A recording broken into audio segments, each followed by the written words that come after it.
দুর্ভাগ্য আমাদের যে আমরা নিজেদেরকে মুসলিম দাবি করি,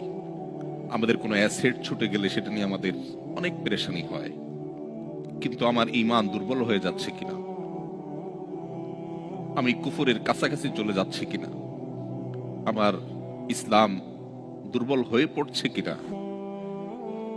সেটা নিয়ে আমাদের তেমন কোনো পেরেশানি হয় না। আজও যে সমস্ত মুসলিম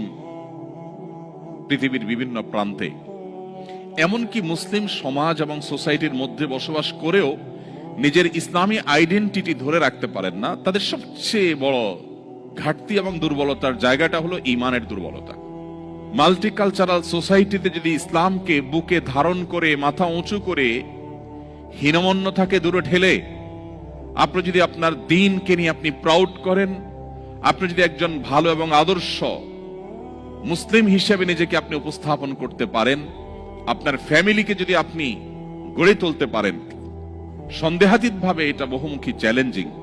প্রতিকূল পরিবেশে নিজের ঈমানকে, মুসলিম আইডেন্টিটিকে যদি কেউ উঁচু করে সেটাকে নিরাপদ রাখতে পারে, তার আঁচলকে বাঁচাবার জন্য সে যদি সংগ্রাম করে টিকে থাকতে পারে, জ্বলন্ত কয়লা হাতে রাখার মতো এই কঠিন কাজটি যদি সে করতে পারে, নবীজি সাল্লাল্লাহু আলাইহি ওয়াসাল্লামের